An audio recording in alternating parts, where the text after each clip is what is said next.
Joining us now, ladies and gentlemen, is a man who played in the NBA for 20 years. He's a 3-time Sixth Man of the Year, formerly an 8th overall pick in the year 2000. Still a young man. Still a young man. Very. That feels like a long time ago. You can still play. Y2K? Quarter century. That's a long time ago. This guy still got it, though. I'm watching highlights of him playing pickup basketball. I believe he's coaching at this point.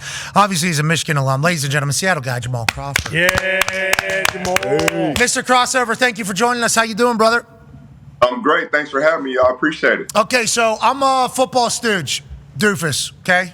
Watch, obviously, the NBA, more so in the playoffs, and I watch the Pacers throughout the entire season. I try to keep track of everything going on, but not as dialed in until playoff time comes, when every game but the Pacers games are on primetime. So, with that being said, Joker and this team, and we've talked about it ad nauseum because I think it's a big deal. You fire your coach and GM that close to the playoffs. Is that a sentiment of players are done with these guys and they want to move on by themselves? Is that a sentiment of we're going to mail it in for this year? Why do you think that decision was made? And do you think it has empowered Joker and the boys more so than ever before? Because I feel like that's what we're seeing from a Joker who's more animated, more vocal, feels like he's taking on a bigger leadership role publicly. Is that from the firing? And do you think that was the purpose of the firings that happened, Mr. Crossover? I think Joker's always been that leader. I think we see it more now, and he may step up his leadership more vocally and publicly because it is a younger coach in David Adelman. But you got to give props to Mike Malone as well because he set the tone for this team, and he helped make this team a championship team. And sometimes when you're a championship level team, when this time of the season comes around, that's when you dig in, you're like, okay, it's time. So I'm not saying that's why he got fired, but it could be a rallying cry they're using to kind of bowl together because right now they look dangerous. And Joker is the best player in the world, for sure. Okay, so you agree with our sentiment he's the best player in the world. Feels like he can take over at any time. Legitimately feels like he can take over at any time. His assists are wonderful. Obviously, he can pull boards. He can shoot threes. He can back it down. He can do it all. And it feels like the boys around him know exactly what he wants from them. And, you know, the NHL, we were talking to Biz from the Spit and Chicklets podcast and TNT's coverage, and they were talking about these coaches getting $6.5, $7 million a year. And Biz was like, coaches in the NHL, like, you can only do so much because it's such a read and react type sport. So coaching matters, but not really as much as people might think in maybe some other sports. When it comes to basketball, and I'm saying Joker is currently coaching that team, is that potentially true? And how much does coaching matter, especially in these playoff games and these big spots? Coaching matters so much because that's when you can show the difference. Great players want to be coached. Yeah, most of the time they can figure out the problem 99% of the times. But I said a couple years ago, Joker wasn't playing against the player he's playing against anyway. He's playing against your coach. He's so smart. The way he sees the game, he sees the game in reverse. And you can see OKC's plan was to make him a scorer. And that's probably the best way to try to play him because he's a naturally unselfish. But now you throw that out the window because he gets 40, 20, 6 assists. There's nothing he can't do on the court. And I'm going to take it a step further, Pat. I think he's the one guy in this era who's blended the old school of the 90s and this new generation. He can play bully ball. He can shoot threes. He can play on the perimeter. He can do anything on the court. And he does it with such ease that it's just, he's one of the best players I've ever seen in my life. And humility, too, Crossover. It's like he's such a humble guy, almost too humble in my eyes. I think we need a little bit more sauce, a little bit more moxie out of that man. And I think we're seeing that right now. And it's not in like a flashy way. It's in like a leadership way. If I'm not going to talk, who will talk on this team? And they all rally around him. D-Butt mentioned it. Whenever he was speaking to the team on the sideline, we showed in the video a couple times because he's so demonstrative and it's so awesome to watch Joker do this. Everybody in that huddle is looking at him. Everybody in the huddle.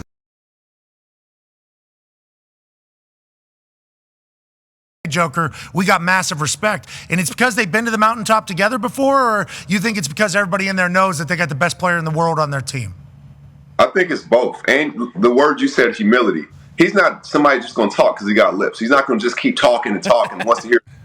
He's going to talk when he has something to say and when he means it. And when he talks, he has everybody's full attention. He's been the best player for a while now. I think now he reminds all of us that, yeah, I'm the best player. And the coldest part is it's not like he's trying to be. He's not campaigning for it. He's just doing it and leading his team.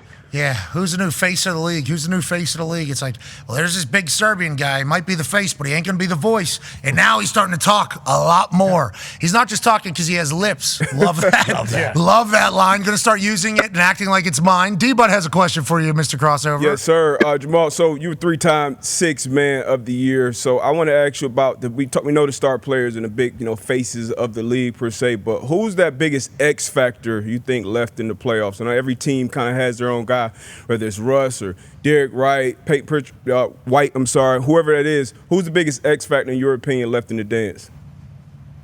Man, I'm gonna say Westbrook. Think about this. 3 years ago, people tried to cancel Westbrook. Oh, he's a vampire in the locker room. He's this, he's that.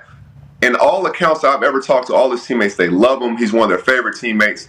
He brings life. He's not the perfect player, but he's a Hall of Famer, and he got moxie and he got heart, and he just, the big moments, the bigger the moments, the better Russ is. And he's bringing a whole different swagger. He's that one X factor you can't prepare for. He'll get an offensive rebound. He'll hit a big three. The Clippers try to go under, make him a shooter. He hits 3 threes in that game and takes him out. And then hangs on the rim like he's playing in Summer League to get a technical to send a message. Like, Russ is that X factor.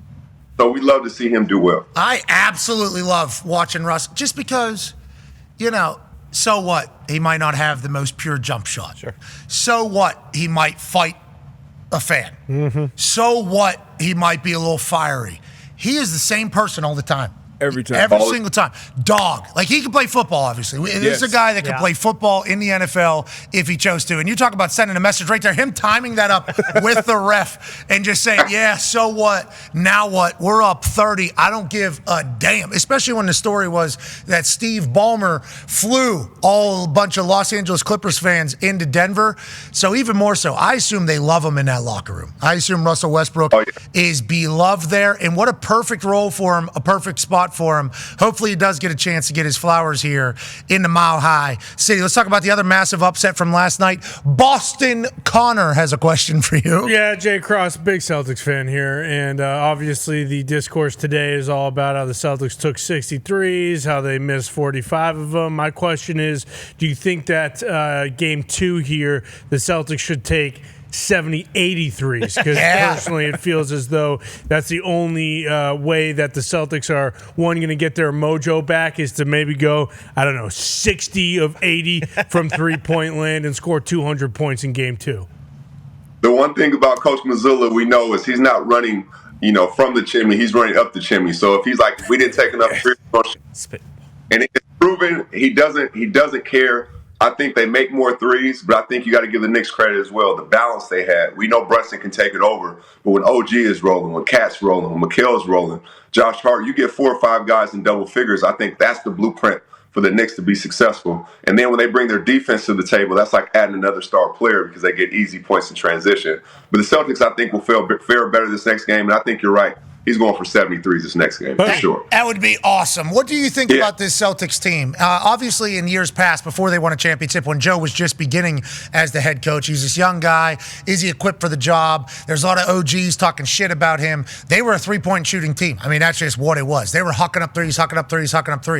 I think it's because they saw Golden State win a bunch while doing it. 3 points is better than 2 points. But if the shots weren't falling, everybody would say Joe Mazzulla has no other answer. Joe Mazzulla needs to have an answer. They've won a championship now, so I don't think you can question Joe Mazzulla's legitimacy. But this does seemingly show up as the Achilles heel for Joe Mazzulla's Celtics team. If they can't get a 3 to fall, it's over for them. Is that an accurate assessment of the Celtics team? And do you think do you think water will find its level in the next game? Do you think they'll start making them again? Or do you think there's a chance you kind of get cold for a little bit if you're Boston? You can get cold. I think both things can be true. You can get cold, but I think for them, it's their pace. The way to play the Celtics is this way. If you play them and it's close and they start going one-on-one and they lose their ball movement and they lose their pace and then now the shots aren't as open, their role players aren't as comfortable, that's your best chance to beat them. But if they're playing with their pace and they're hitting their threes, they're like Tyson. They're the knockout puncher. They can knock you out. They have enough firepower, but they have to keep their pace. They have to keep their ball movement. If they slow down at any point and they're not making threes, that's when they struggle. But I think they own it, and he's proved it. I think they go all in and shoot even more threes. And I think they'll pick their pace up to get easier quality looks. What do you think about the Knicks? Jalen Brunson's an absolute dog. Obviously, we all enjoy the way he plays. I mean, I love the way he plays. That three he hit, obviously, to win the last series against Detroit. I was in New York City that night. The entire place, the whole city erupted. Obviously, that game was in Detroit. But, like, everybody hit the streets, Knicks jerseys everywhere, and everybody is Jalen Brunson. And what do you think of this Knicks team? Pat, what's crazy about that is Rick Brunson was my OG. He was my vet. So I used to shoot with Jalen in Chicago in like the practice facility when he was 8 years old. And then maybe a month ago, my wife, we were watching the game, the Knicks game. She's like, "Oh, they got your number on, number 11." I said, "No, I'm old news. That's Jalen Brunson now. It's his town." He's unbelievable. The way he plays, his pace, he gives them confidence. He's like that point guard. He's like a quarterback because he's always surveying. He knows when and why and how. And the way he plays, playing off of 2 feet, playing off of physicality, he can always get to a spot. And he's confident enough and prepared enough that he knows if you're cheating just enough, I'll find that shooter over there. So they're dangerous. They're dangerous, and that's why this series can be really good against the Celtics as well. Detroit plays vastly different than Boston. Does this make life easier for Jalen or harder for Jalen the way the Celtics play? Because it felt like when I was watching them play Detroit, I mean, they were just they were a super physical team. I mean, I think everybody is a little bit more physical nowadays than maybe a couple years back. But Detroit had 4 hands on Jalen, and he was still making magic happen seemingly every possession. The way Boston plays, does that help Jalen play better? Or do you think game 1 is not necessarily the same as the rest of the series is going to go? The series will go a little bit different, but I think he's more comfortable because, like you said, Detroit came with a youthfulness, a young energy. They came with you're going to make tough shots. Who cares? Their coach had already prepared them for that. He's a great player. He's going to make tough shots. Don't get discouraged. Boston's a little bit different because their best defender is Drew Holiday. He's just coming back. You know what I mean? So it's not the exact same, and he's an unbelievable defender and one of the more underrated players.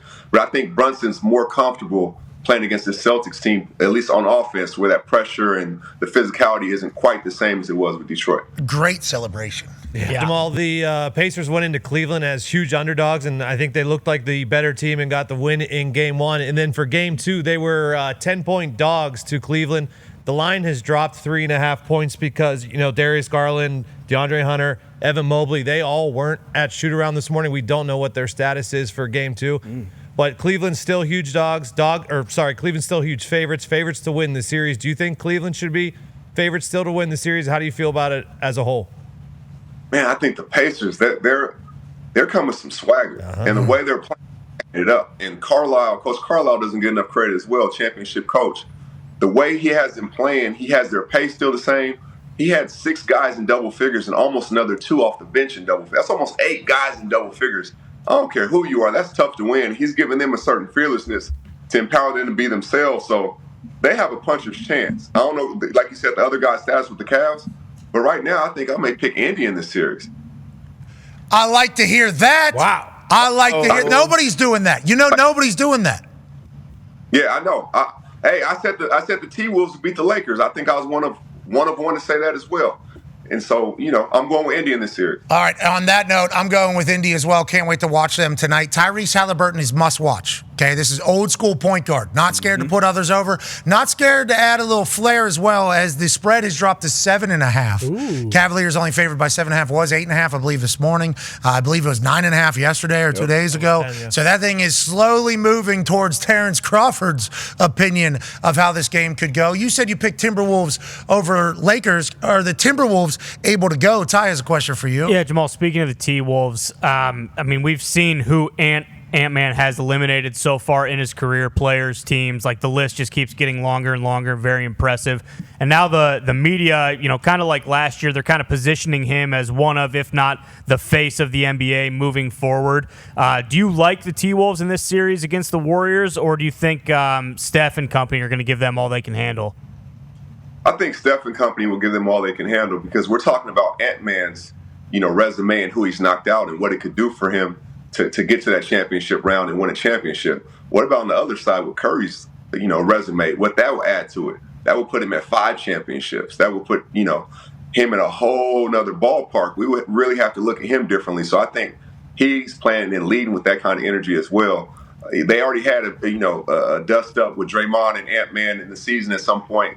You already know Ant-Man's a fearless, Dog, Draymond's the same thing. Jimmy Butler, same thing. So it's going to be a good one. This one I can't pick. I need to watch a game to see how they, position themselves first in that one. Jamal, I just called you Terrence at one point there. I apologize. Too much of my algorithm.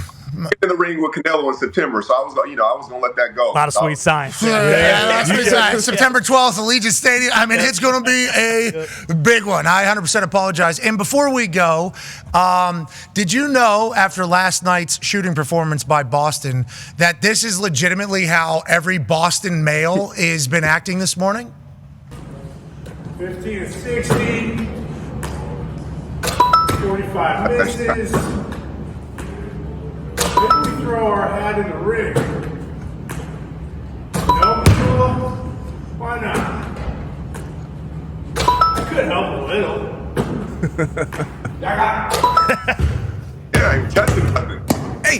I won! I'm available, Joe. Okay, so whenever you see that, obviously, con man, good shooting, bud. Good shooting, bud. Can you tell me, so they go 15 of 60, okay, last night shooting a three. And we obviously have NBA threes here, and we shoot a lot. Here. We shoot a lot here. NBA guys in warm-ups, never missing, right? Like, we see the clips in the back, never missing. What changes? Is it the pressure from the defense? You just get a little tight? You get a little doubt? What do you think it is that maybe turns a guy or a team into a poor shooting team? Is it just tightness? Is it just not feeling it? And then how come in warm-ups, not a ball touches the rim? It's splash, splash, splash for everybody. Yeah, the popcorn's not popping at that moment. It's just still early. People are getting to their seats. They're still comfortable. But the pressure is different. It's one thing for us to watch it. It's one thing to tweet about it or Instagram it. But when you're in that mode and 20,000 people are in the stadium, the whole world are watching these games, that shot feels like a boulder at times. So it's not as casual or as easy. What I used to do, Pat, before big games is I was go play the music I used to listen to in high school to relax me. It gave me a certain fearlessness. I think some Celtics need to go back to high school and watch some of that stuff, and then it'll reset the brain. All right, you got drafted in 2000. Were you straight out? No, you went to college. What was high school music that you were listening to? Oh, Tupac, DMX, Jay-Z, Nas, all the golden era. So you're telling me you're sitting out there and it's bang, bang, dang, dang, dang, dang, dang, dang, dang, dang, dang, dang, dang, dang. You dancing while warming up? We're vibing out there. Oh yeah, I'm vibing. I'm all the way vibing. I'm doing the same thing. I'm dribbling to the beat. I'm doing all the same thing. You still got the handles? Everybody's saying you're a little older now. Everybody's wondering. Hey, I'm not 45. I'm 40 fly. Yeah, I still got the handles. All right. Well, you cut out whenever we make noise, so we haven't been able to really talk our shit to you. But we want to let you know you made us much better today, and we appreciate the hell out of you joining us, boss man. Hey, I appreciate y'all. Can I give a shout out to my son, Eric? It's his birthday today. Shout out to my guy. Yes, sir. 27, training kids doing his thing. And shout out to my team. Steven, Jordan, J. Mize, JJ, Titan, Owen, Luke, Shay, Carter. Those boys are one of the best in the country. Hell yeah. Happy you didn't forget any names, or maybe you did. That's on you, ladies and gentlemen. Jamal Crawford. Hey, that's a very aggressive take whenever you're on TV or on a microphone. When you start giving a shout out to a group of people, and all of a sudden you get in the middle, you're like, oh no. Uh-oh. Let's start looking around the room. Let's start looking around the room in our mind. Let's not forget anybody in there, because all it takes, it's maybe the worst case scenario. You forget one person. Yep. And the fact that he's got that, shout out to his team, shout out to the coach, shout out to his kid, Eric, happy birthday to him. And shout out to Crossover being an absolute dog still. Yes. He'll post some clips on his social media every once in a while. He's like, I'm 40 fly for good reason. There's levels to this shit. Yes. And there always will be. And it feels like his takes on the NBA are always so logical. And I appreciate every time he comes through. I mean, he played for so long and at a high level. I forget what crazy stat he has. One of the oldest players to drop 50. Yeah, he's one of the first players ever to have 4 different 50-point games of 4 different teams. Yeah, so he's been around. He's been around the sweet science of basketball for a long time. Yeah, he's not Terrence Crawford. He is Jamal Crawford. Both of them certainly high-level performers. I'm on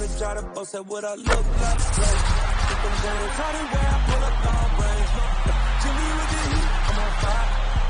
The city, yeah,